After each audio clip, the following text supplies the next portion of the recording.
You know that feeling when you stumble across information that feels like it was meant specifically for you, when the timing seems almost impossible to ignore? There's something fascinating happening in your consciousness right now. Your brain operates like a sophisticated frequency tuner, constantly scanning for patterns that match your current state of awareness. Neuroscientists call this the reticular activating system, the same mechanism that makes you suddenly notice red cars everywhere after deciding to buy one. But you've probably experienced something deeper. Those moments when you see 11:11 on the clock repeatedly, or when strangers bring up exactly what you've been contemplating privately. These aren't random coincidences. They're indicators of heightened pattern recognition, signaling that your consciousness is tuning into new frequencies of information. Quantum physics suggests something even more intriguing. The observer effect demonstrates that consciousness literally influences what we experience. Your awareness doesn't just notice synchronicities, it participates in creating them. Finding this message about Thoth isn't accidental. It suggests your consciousness has reached a specific threshold, a readiness for information that most people simply aren't attuned to recognize yet. You know that feeling when you're standing at the edge of something vast, and your old life suddenly feels like clothes that no longer fit? That restlessness coursing through you isn't random. You're experiencing what consciousness researchers call a quantum transition zone. Think about water becoming steam. There's this critical moment where it's neither fully liquid nor completely vapor. The molecules are vibrating at frequencies that defy the old categories. Your consciousness is doing something remarkably similar right now. You're existing in a state that your previous identity can't quite comprehend or contain. Dr. Judson Brewer's neuroplasticity research at Brown University shows us something fascinating about the brain during major transitions. When we're shifting between established patterns of thinking, there's a measurable period where the default mode network, essentially your brain's autopilot, becomes less dominant. The neural pathways that once automatically processed your reality start firing differently. You're literally rewiring at the cellular level. This explains why nothing feels solid anymore. Why decisions that once seemed obvious now feel impossible to make. Why you'll catch yourself staring out windows, feeling like you're waiting for something you can't name. Your consciousness is expanding beyond the boundaries of who you used to be, but the new version hasn't fully crystallized yet. Let's get specific about what this looks like in your daily life. You probably can't stomach gossip the way you used to. Those conversations that once felt engaging now drain your energy within minutes. You find yourself gravitating toward entirely different types of discussions, deeper ones about meaning, patterns, the nature of reality itself. Your tolerance for surface-level interactions has basically evaporated. This isn't you becoming antisocial or superior. It's frequency differentiation. Just like a radio can't simultaneously tune into AM and FM clearly, your consciousness is calibrating to receive different information. The static you're experiencing in old relationships isn't personal rejection, it's energetic incompatibility. Consider the butterfly's metamorphosis. But let's examine what actually happens inside that chrysalis. The caterpillar doesn't simply grow wings and call it a day. Its entire cellular structure dissolves into what scientists call imaginal soup. Every organ, every system breaks down completely before reorganizing into something fundamentally different. The butterfly's nervous system, digestive system, even its basic sensory apparatus, operates on completely different principles than the caterpillar's did. You're in your own version of imaginal soup right now.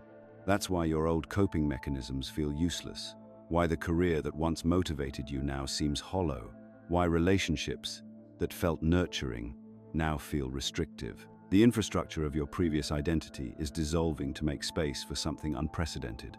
The isolation you're feeling serves a crucial purpose. Just as the butterfly needs the protected space of the chrysalis, you need this period of withdrawal to complete your reorganization without interference. Well-meaning friends and family members operating from their previous understanding of who you are can actually slow down this process. Their attempts to pull you back into familiar patterns, while loving, work against the natural evolution occurring within you. Notice how you're starting to see patterns everywhere. Events that used to seem random now reveal underlying connections. You'll observe the same themes appearing across completely different areas of your life. Relationships, work situations, even random encounters with strangers. This isn't coincidence or magical thinking. Your expanded awareness is beginning to perceive the interconnected nature of reality that was always there but previously invisible to your more limited consciousness. The pressure you're feeling isn't external stress, though it might masquerade as that. It's internal expansion seeking expression. Imagine trying to contain a growing tree within a pot that's become too small. The roots push against every boundary, seeking space to spread. Your consciousness is doing the same thing, pushing against the limitations of your previous self-concept, your old belief systems, your inherited assumptions about what's possible. This pressure often manifests as physical sensations, restlessness in your chest, a feeling of energy moving through your body that doesn't match your actual activity level, difficulty sleeping because your mind won't stop processing new connections and insights. Some people describe it as feeling simultaneously exhausted and electric. Your nervous system is literally upgrading its capacity to handle higher dimensional information. The confusion and disorientation are temporary, but they're also necessary. Dr. Arne Dietrich's research on transient hypofrontality shows that breakthrough insights often require a temporary reduction in the brain's executive function. The analytical mind that kept you organized within your previous reality needs to step back so that entirely new ways of processing information can come online. You're not losing your mind, you're upgrading it. The cognitive frameworks that served you in three-dimensional thinking are being rewired to handle multidimensional awareness. This transition period feels chaotic because you're operating with one foot in each reality. The old patterns haven't completely dissolved, but the new ones aren't yet fully integrated. Here's what you need to understand. This transition is preparing you for an entirely different way of creating and experiencing reality. The discomfort you're feeling isn't a sign that something's wrong, it's evidence that something profound is emerging. You're developing the capacity to perceive and interact with layers of existence that were previously inaccessible to your consciousness. Your sensitivity to energy, your ability to read between the lines of situations, your growing awareness of synchronicity, these aren't side effects of your transition. They're the early signs of your expanded capabilities coming online. You're preparing to operate from a completely different relationship with time, space, and causality itself. Look, there's something I need to tell you about the difference between wanting something to happen and knowing it will. Most people spend their entire lives confusing these two states, and it's costing them everything. When you were 5 years old, you didn't hope your parents would feed you dinner. You didn't anxiously wonder if the sun would rise tomorrow. You didn't create vision boards about whether your favorite toy would still be in your room when you woke up. You simply knew these things with a certainty so complete it never even occurred to you to question it. That's embodied certainty. And somewhere along the way, the world trained it out of you. Now you live in a constant state of wishful thinking, and your body knows the difference, even when your mind doesn't. Wishful thinking feels tight in your chest. It creates that low-level anxiety that follows you around like a shadow. It makes you check your phone obsessively, seeking external validation for internal knowing you've learned to distrust. Embodied certainty, it's completely different. It sits in your body like a warm stone, steady, unshakable. It doesn't need proof, because it is the proof. I've watched thousands of people try to manifest their desires through hope and effort, creating elaborate rituals and repeating affirmations until their throats are raw. They're exhausted because they're swimming upstream against their own nervous system. Their bodies are screaming, "This isn't real," while their minds desperately try to convince themselves otherwise. But here's what happens when someone operates from embodied certainty. They walk into rooms differently. Not with the performative confidence of someone trying to convince others they belong, but with the quiet authority of someone who simply knows they do. They speak without seeking approval because approval is irrelevant when you're stating facts. They make decisions quickly because the rightness hits their system immediately. No endless pros and cons lists. No polling friends for opinions. The neuroscience behind this is fascinating. Your prefrontal cortex, that analytical, chattering part of your brain, processes information linearly, step by step. It's the part that creates those internal arguments. But what if this doesn't work? What if I'm wrong? What if people think I'm crazy? But deeper brain regions, your limbic system, your brain stem, the neural networks that evolved over millions of years, they process patterns holistically, instantly.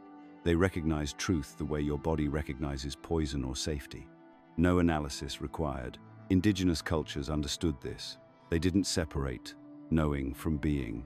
A Lakota elder doesn't hope the rain will come during ceremony. They know it will, because they understand their consciousness as part of the same field that moves the clouds. Aboriginal Australians don't wonder if they'll find water in the desert. They feel it through the songlines that map reality at levels Western science is just beginning to glimpse. This isn't primitive thinking, it's quantum consciousness in action. Modern physics has caught up to what shamans knew for millennia.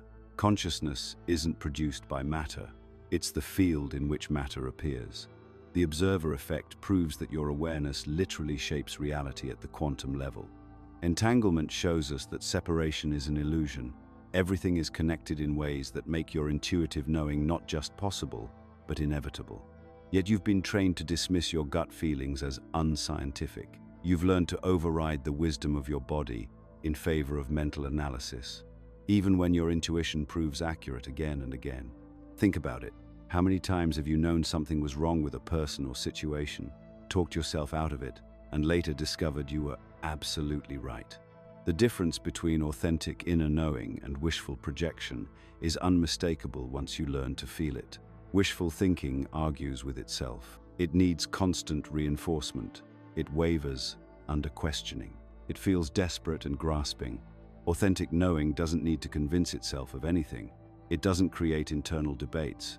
When you question it, it remains stable, not defensive, not fragile, just there, like gravity. Like the fact that your heart is beating right now without your permission or effort. Here's how you start recovering this capacity. Begin with your body. Right now, think about someone you absolutely trust. Notice how that feels in your system. Where do you feel the expansion? The warmth? The sense of rightness? Now think about someone who makes you uncomfortable, even if you can't logically explain why.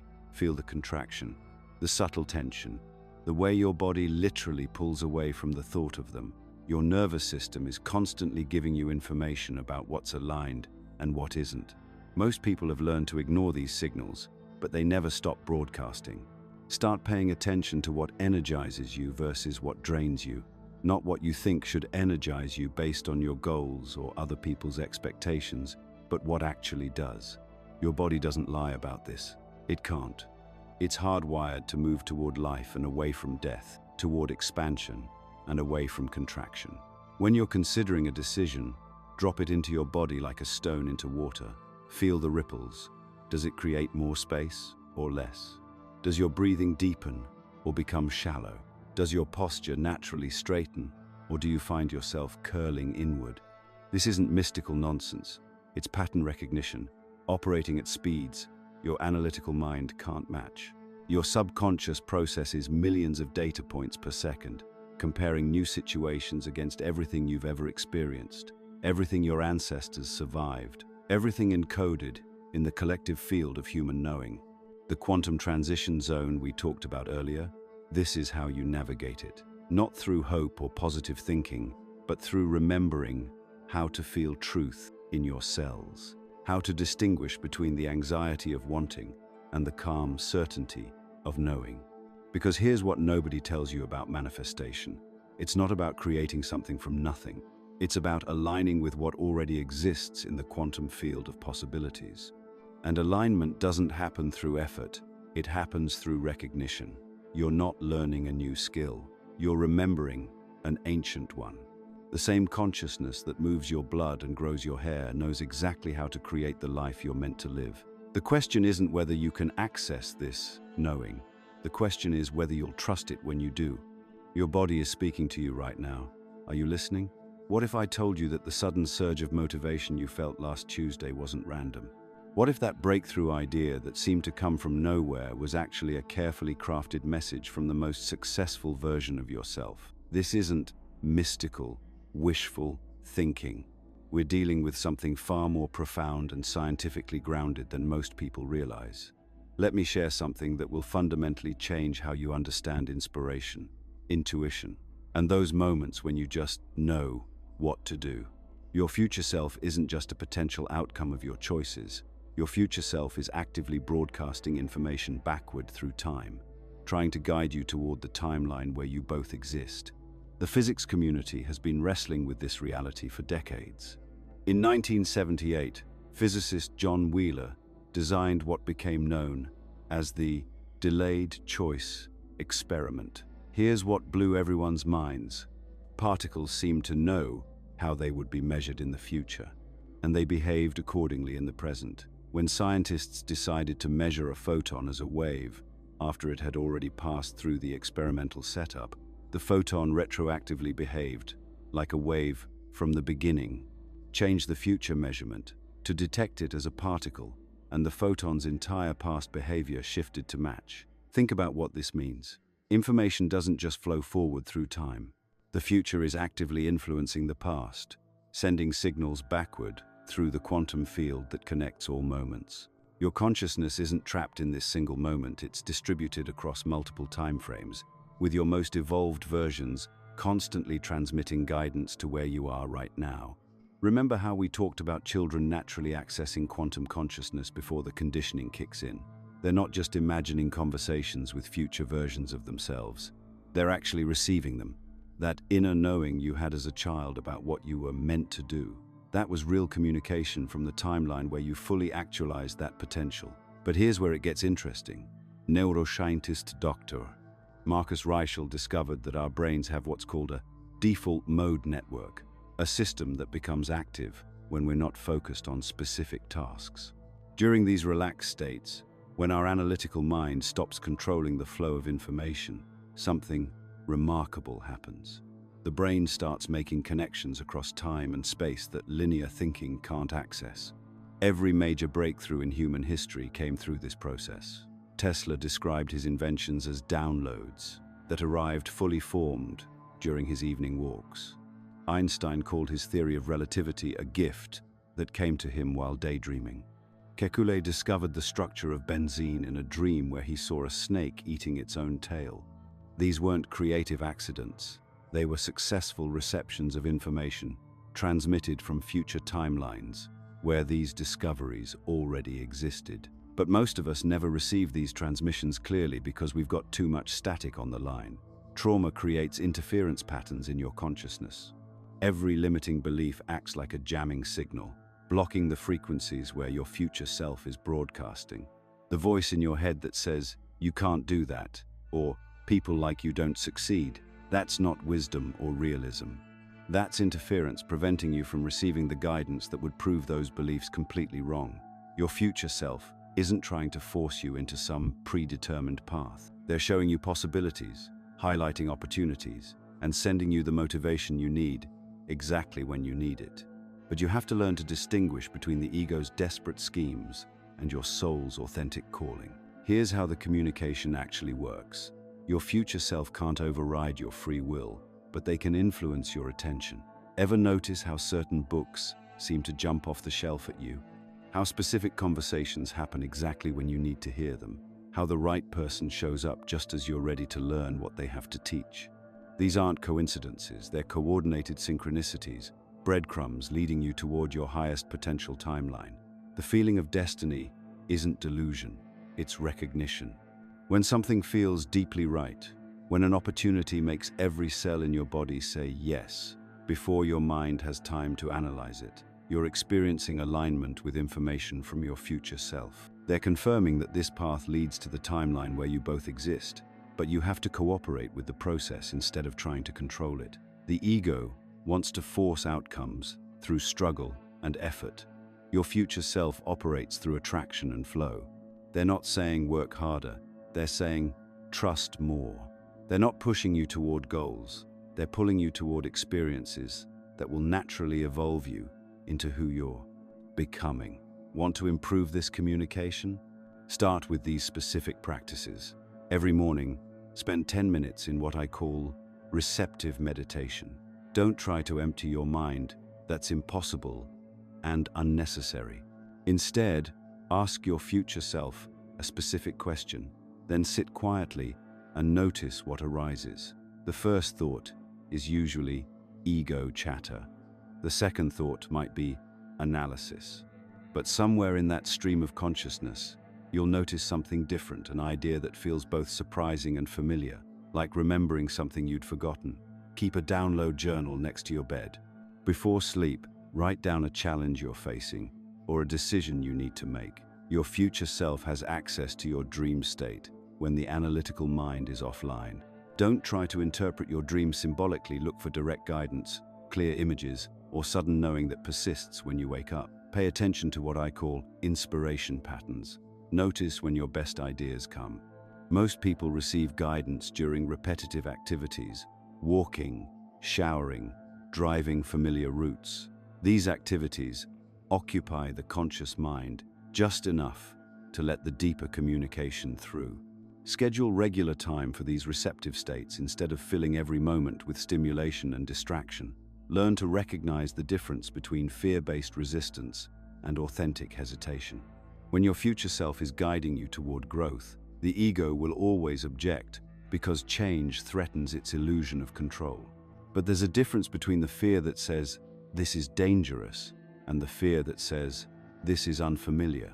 Your future self will never guide you toward genuine harm, but they will consistently guide you beyond your comfort zone.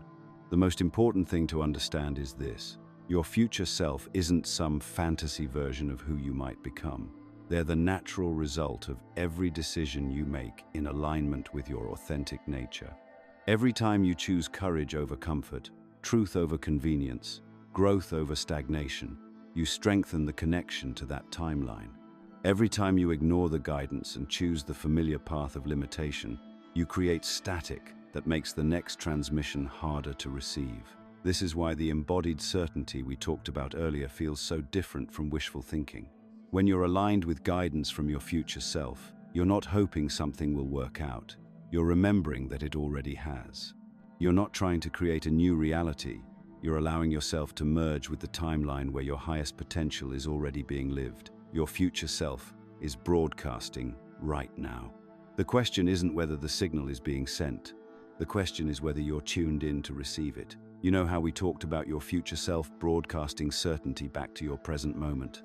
Well, here's where it gets really fascinating, and where most people completely miss the point about how manifestation actually works. See, you've been taught to think about manifestation like you're trying to pull something toward you from way out there in the distance.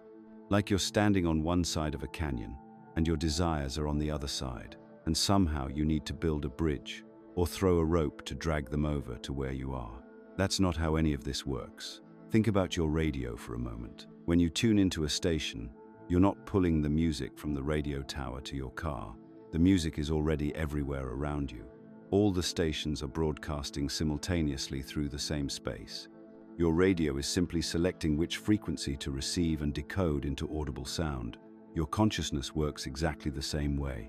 Quantum field theory tells us something that sounds almost too wild to believe, but it's been verified in laboratories around the world. All possible realities exist simultaneously in potential form. Every outcome you could ever want, every version of your life you could imagine, every solution to every problem, they're all already here, right now, existing as quantum potentials in the field around you. You're not trying to create anything. You're not trying to attract anything. You're tuning into what already exists. But here's where it gets even more interesting. Your consciousness isn't just the radio receiver. It's also the transmitter. And the signal you're broadcasting, that's your emotional state, your beliefs, your internal frequency. The HeartMath Institute has done groundbreaking research showing that your heart generates an electromagnetic field that extends 8 to 10 feet beyond your physical body. When you're in what they call heart coherence, when your emotions are aligned and you feel genuine appreciation, love, or excitement, this field becomes measurably more coherent and powerful. You're literally broadcasting your internal state into the quantum field around you, and that field responds by collapsing the potentials that match your signal into your experienced reality. This is why some manifestations happen instantly while others seem to take forever. It's not about the universe testing your patience or making you prove how badly you want something. It's about the degree of alignment between your conscious desires and your actual internal frequency. When that embodied certainty we talked about earlier is complete, when every part of you is broadcasting the same signal, manifestation can be instantaneous. But when there's internal conflict, when your conscious mind wants one thing but your subconscious is broadcasting fear, doubt, or unworthiness, you're sending mixed signals into the field. Imagine trying to tune into a radio station while someone else keeps grabbing the dial and spinning it. You'll get static, fragments of different stations, maybe brief moments of clarity before it dissolves back into noise. That's what happens when your internal programming conflicts with your conscious desires. And here's something crucial that nobody talks about. Most people are trying to manifest from a frequency of lack. They're focused on what they don't have, what's missing, what's wrong with their current situation. But lack can only tune into more lack. The frequency of, "I need this because I don't have it," can only receive realities where you continue to not have it. Genuine desire, the kind that actually manifests, doesn't arise from emptiness seeking fulfillment. It arises from consciousness, recognizing potentials that already exist in the quantum field. When you feel authentic excitement about a possibility, that's not your ego wanting something to fill a void. That's your consciousness detecting a reality that's already available for you to tune into. This is why forcing never works. When you're pushing, striving, trying to make something happen through sheer willpower, you're operating from the assumption that it doesn't exist yet. You're broadcasting the frequency of effort and struggle, and the field responds by giving you more situations that require effort and struggle. But when you're in alignment, when you can feel the reality of what you desire as if it's already here, you're not trying to create anything. You're simply allowing your consciousness to tune into the frequency where that reality exists. I've watched people manifest seemingly impossible things in days or weeks, while others work on the same desires for years without success. The difference isn't technique mastery or positive thinking. It's internal coherence. The people who manifest effortlessly have learned to identify what creates genuine excitement versus ego-driven wanting. They've learned to use their emotions as a guidance system, recognizing when they're forcing versus flowing.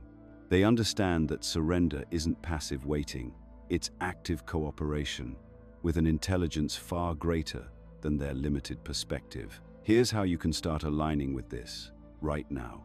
Pay attention to what genuinely excites you, not what you think should excite you, not what would impress other people, but what makes your whole being light up with possibility. That excitement is your consciousness recognizing a potential that's available to you. Then notice the difference between that authentic excitement and the grasping energy of wanting something because you don't have it. One feels expansive and alive, the other feels tight and desperate. Start tuning your internal radio by spending time each day in the emotional frequency of already having what you desire. Not visualizing it coming to you in the future, but feeling into the reality where it already exists. Because it does already exist, you're just learning to receive the signal clearly. The quantum field doesn't operate on your timeline. It operates on optimal timing based on variables you can't see from your limited perspective. When you try to force specific timelines, you're actually interfering with the natural unfolding process. Your job isn't to figure out how or when. Your job is to maintain the frequency of alignment and let the field orchestrate the details. That's not passive waiting. That's the most powerful thing you can do. The challenges you've faced over the past few years weren't random cruelty from the universe. They were your consciousness preparing itself for an evolutionary leap that most people will never experience. And if you're watching this, you're already deep into a metamorphosis that's literally rewiring your brain. Let me explain what's actually happening to you right now, because understanding this process changes everything about how you navigate what comes next. Your difficult experiences activated dormant neural pathways that remain completely inaccessible during comfortable periods. Neuroscientist Richard Tedeschi discovered that genuine post-traumatic growth only occurs when our existing coping mechanisms get completely overwhelmed. The brain literally cannot evolve new capacities until the old ones prove insufficient. Your struggles weren't punishment, they were activation sequences. Think about butterfly metamorphosis for a moment, because what's happening in your consciousness follows the exact same biological process. When a caterpillar enters its chrysalis, something extraordinary occurs that most people don't understand. The caterpillar doesn't simply grow wings and transform gradually. Its entire cellular structure dissolves into what biologists call imaginal soup. The caterpillar literally dies at the cellular level. But here's the fascinating part. Throughout the caterpillar's entire life, it carried dormant clusters of cells called imaginal discs. These cells remained completely inactive during the caterpillar phase because they weren't needed yet. Only when the dissolution begins do these imaginal cells activate and start organizing into wings, reproductive organs, and the complex systems of an entirely different creature. Your consciousness is undergoing the exact same process right now. The person you were before your recent challenges is dissolving, and aspects of awareness that were dormant your entire life are coming online. This is why nothing feels familiar anymore. This is why your old strategies for happiness, relationships, and success suddenly feel hollow or impossible to execute. You're not regressing. You're not broken. You're becoming something your previous self couldn't even imagine. The isolation you've been experiencing serves a crucial biological function. During metamorphosis, the developing butterfly cannot be disturbed. External input interferes with the delicate reorganization happening inside the chrysalis. Your need for solitude isn't antisocial behavior. It's your consciousness creating the conditions necessary for new neural pathways to form without interference from social programming. This is why well-meaning friends and family feel exhausting right now. Their advice comes from the frequency you're evolving beyond. Their concerns about your changes come from their inability to perceive what you're becoming. You're not losing your mind. You're literally growing new aspects of mind that operate on different principles entirely. The loneliness cuts deep because you're caught between worlds. You can no longer connect authentically with people operating from survival-based consciousness, but you haven't yet found your tribe of people who've completed similar transformations. This isolation period is preparing you for much deeper connections based on resonance rather than need, on authentic recognition rather than social convenience. Let me describe some specific symptoms of consciousness evolution that you've probably been experiencing. You've developed heightened sensitivity to environments and energy that other people can't detect. You walk into rooms and immediately sense unspoken tensions, hidden dynamics, and emotional undercurrents that everyone else seems oblivious to. You know things without being told how you know them.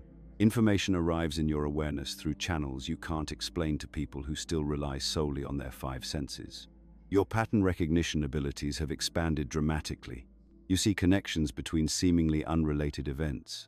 You predict outcomes not through logical analysis, but through intuitive knowing that proves accurate again and again. People start describing your presence as calming or energizing without understanding why.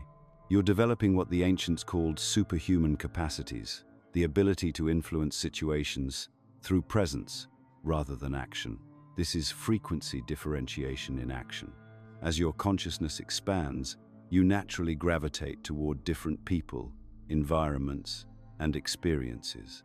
Old friendships fade not because anyone did anything wrong, but because you're literally operating on different wavelengths now.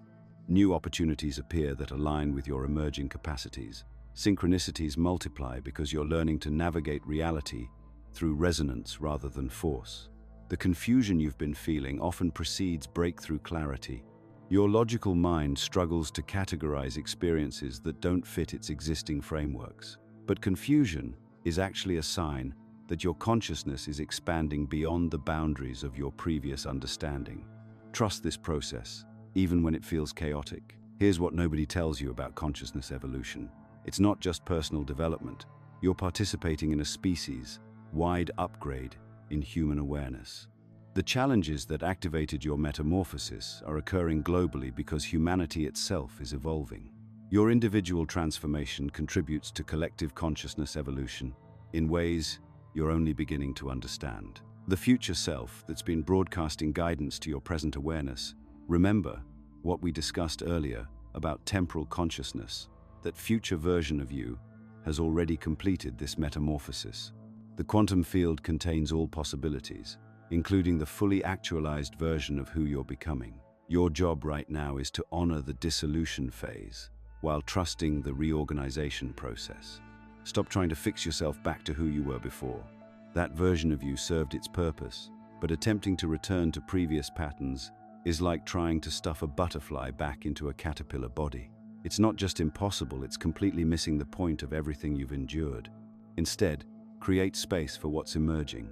Honor your need for solitude without judging it as antisocial. Trust your new sensitivities without dismissing them as oversensitivity. Pay attention to your expanded pattern recognition without second-guessing your intuitive knowing. You're not just healing from difficult experiences.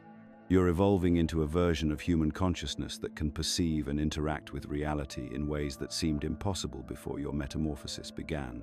The butterfly doesn't remember being a caterpillar, not because it's forgotten, but because it has become something so fundamentally different that its previous existence feels like it belonged to someone else entirely.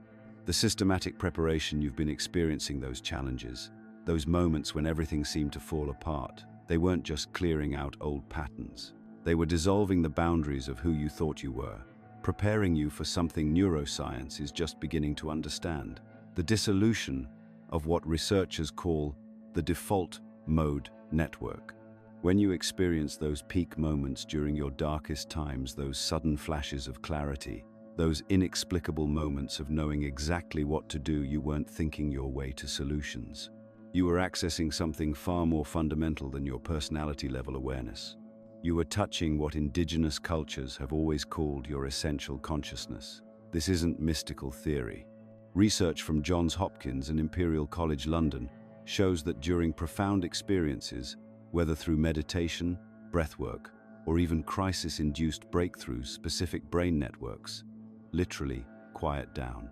The default mode network, which maintains your sense of separate self, reduces its activity.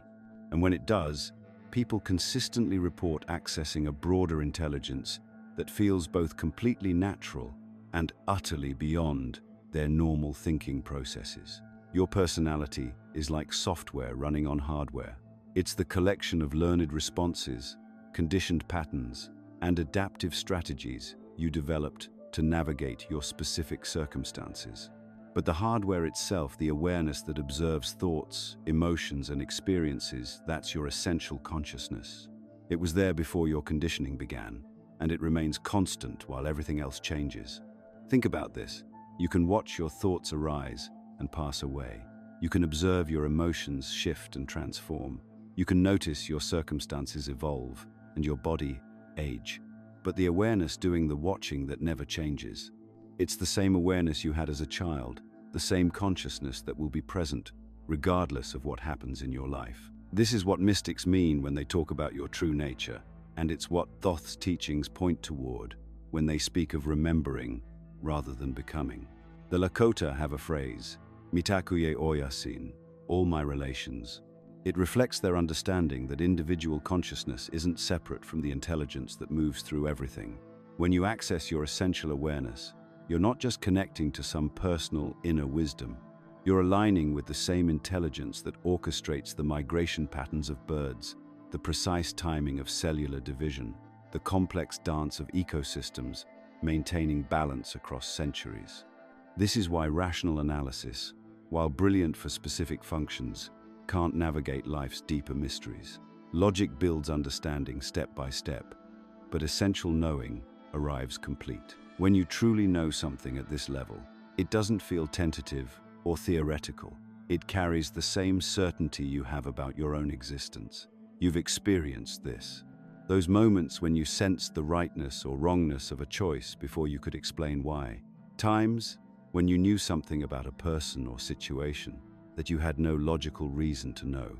These weren't lucky guesses or projection. You were accessing direct perception through your essential consciousness. But here's where most people get stuck. They've been conditioned to doubt these perceptions because they can't be verified through external sources. You learn to second-guess your inner knowing, to dismiss intuitive insights as just feelings, to wait for logical proof before trusting what you directly perceive. This creates what researchers call cognitive override. Your thinking mind literally talks you out of information your deeper awareness is clearly receiving. It's like having a sophisticated radar system but ignoring its signals because you can't see the approaching aircraft with your naked eyes yet. The Zen tradition has a practice called just sitting, not meditation where you watch thoughts or focus on breath, but pure awareness resting in itself. When you practice this, you begin to distinguish between the endless stream of mental commentary and the silent awareness that observes it all. That observing awareness is your essential consciousness. And the more you recognize it, the more you can access its intelligence. Here's a direct method. Right now, notice that you're aware of reading these words. Then notice that you're aware of being aware. That second level of awareness, the consciousness that can observe consciousness itself, that's your gateway to essential knowing. It's always present, but usually overlooked because we're focused on the content of awareness rather than awareness itself. Breathwork offers another pathway. When you breathe in specific patterns like breathing in for 4 counts, holding for 4, exhaling for 8, you shift your brainwave states from the beta frequencies of normal thinking into alpha and theta ranges, where essential consciousness becomes more accessible. Indigenous cultures worldwide have used breathwork precisely for this purpose, to temporarily dissolve the boundaries of personality and access transpersonal knowing. Nature immersion works because natural environments don't trigger the social conditioning patterns that keep you locked in personality-level awareness. When you spend extended time in natural settings, not hiking while planning your week, but actually attuning to the rhythms and intelligence of living systems, you naturally synchronize with the broader field of consciousness that orchestrates all life. The key obstacle isn't lack of access to essential consciousness, it's over-identification with thinking mind. When you believe your thoughts are you rather than something you observe, you lose contact with the deeper awareness that generates genuine knowing. This is why contemplative traditions emphasize disidentification, learning to witness thoughts and emotions without being consumed by them. Another barrier is the need for external validation. Essential knowing often contradicts conventional wisdom or social expectations. If you require others to confirm your perceptions before trusting them, you'll consistently override your deeper awareness in favor of collective opinions that may have nothing to do with your actual situation. Fear of making mistakes creates perhaps the biggest interference. But essential consciousness doesn't operate through the trial and error logic of personality-level problem solving. When you're truly aligned with this deeper intelligence, actions feel effortless, and outcomes tend toward harmony rather than conflict. The mistakes you fear usually come from personality-level strategizing, not essential knowing. Start practicing this. When facing decisions, ask your question clearly, then listen from the silence, rather than thinking toward an answer.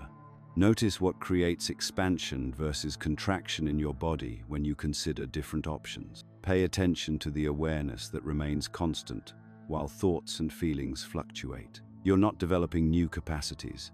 You're recovering your natural state before conditioning taught you to doubt your direct perceptions. Every moment of genuine knowing you've ever experienced came from this essential consciousness. Now you're learning to access it deliberately rather than accidentally. This is the intelligence Thoth's teachings point toward, not personality enhancement, but recognition of what you essentially are beneath all conditioning and circumstances. When you step into your essential consciousness, that awareness beyond personality and conditioning, we explored something profound happens that extends far beyond your individual experience. You become what researchers like Rupert Sheldrake would call a morphic field generator, creating invisible patterns of information that make similar awakening easier for others around you. Sheldrake's decades of research into morphic resonance reveals something extraordinary. Behaviors and states of consciousness spread through populations without any direct contact or communication. When enough individuals in a species learn a new behavior, it becomes easier for all members of that species to learn the same behavior, even across vast distances. We see this in laboratory experiments where rats learning mazes in London somehow make it easier for rats in New York to solve identical puzzles they've never encountered before. This isn't mystical speculation, it's documented science. And it means your personal transformation isn't just about you. Every moment you operate from essential consciousness rather than conditioned personality, you're literally making it easier for others to access that same state. You're anchoring new frequencies on the planet through your embodied awareness. Look around at what's happening globally right now. The breakdown of old systems isn't random chaos, it's a species-wide consciousness upgrade that's been building momentum for decades. Financial structures based on scarcity and competition are revealing their unsustainability. Educational systems designed to create compliant workers are being questioned by parents and students alike. Healthcare approaches that treat symptoms while ignoring root causes are losing credibility as people discover the body's innate healing intelligence. This isn't collapse, it's metamorphosis. The caterpillar's body doesn't just transform, it completely dissolves, before reorganizing into something that can fly. We're witnessing the dissolution phase of old paradigms based on separation, control, and artificial scarcity. What's emerging are new structures based on connection, collaboration, and the recognition of abundance as our natural state. You're not just observing this transformation, you're actively participating in it as a conscious node in humanity's evolving network. Every time you make a decision from wholeness rather than lack, you strengthen the morphic field of abundance consciousness. When you speak with natural authority rather than seeking approval, you make it easier for others to trust their own inner knowing. When you expect synchronicities and miracles as natural expressions of alignment rather than rare exceptions, you help normalize what mystics have always known. Reality is far more responsive to consciousness than we've been taught. This is why external validation becomes less relevant as you embody expanded awareness. When you're operating from essential consciousness, your internal knowing becomes more reliable than expert opinions or social approval. You start recognizing truth through direct experience rather than through intermediaries. The systematic preparation process you've been through, those challenges that activated dormant capacities, has developed your ability to discern what's authentic versus what's conditioned programming. But here's what's crucial to understand. This embodied transformation affects others primarily through resonance, not through teaching or preaching. When someone encounters a person operating from authentic frequency, they don't necessarily understand what's different. They just feel more alive, more connected to their own potential. It's like tuning forks strike one, and others nearby begin vibrating at the same frequency without any direct contact. This is how collective consciousness shifts happen. Not through mass convincing or information campaigns, but through individuals embodying expanded states that naturally invite others into similar coherence. You've probably experienced this yourself, being around someone who made you feel more centered, more optimistic, more connected to your possibilities, even though they weren't trying to influence you at all. With this understanding comes responsibility.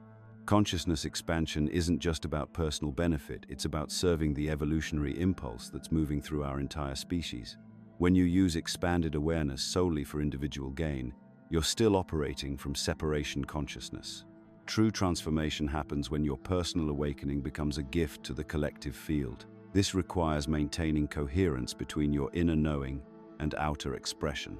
Regular practices that keep you connected to essential consciousness become non-negotiable, not because you should do them, but because alignment feels better than disconnection. You start choosing actions that reflect your highest understanding, even when others don't comprehend your choices, because you're no longer seeking their approval for validation. You also learn to trust the timing of your personal evolution, rather than forcing predetermined timeline. The caterpillar doesn't decide when to enter the chrysalis. It responds to internal signals that indicate readiness for transformation. Similarly, your awakening unfolds according to organic rhythms that honor both your individual capacity and the collective field's readiness to receive what you're becoming. Miracles stop being rare exceptions and become natural expressions of alignment. Synchronicities increase not because you're getting lucky, but because you're operating from a level of consciousness that recognizes the interconnectedness underlying apparent separations. What seemed like coincidences reveal themselves as the normal functioning of a universe where consciousness and matter are intimately connected. The practical application of this understanding transforms daily life. Instead of trying to figure out what you should do, you start listening for what wants to emerge through you. Instead of managing your image or controlling outcomes, you focus on maintaining internal coherence and trusting that authentic expression serves the highest good for all involved. You begin recognizing that the waiting period is complete, not because external conditions have finally aligned, but because your internal alignment has reached a threshold where you no longer need permission from circumstances to be who you truly are. The systematic preparation has done its work. The essential consciousness beyond personality and conditioning is now accessible. The morphic field you're generating through embodied transformation is contributing to humanity's evolutionary leap. This is what it means to be a winner in the deepest sense, not someone who defeats others, but someone who has remembered their essential nature and is living from that remembrance in service to all life. The frequency you anchor through authentic being creates possibilities for others that didn't exist before your awakening. If this video resonated with you, let us know by commenting, "I understood it." Your recognition of these truths isn't just personal acknowledgement, it's confirmation that the morphic field is strengthening, making it easier for the next person to access what you've just recognized as your own deepest knowing.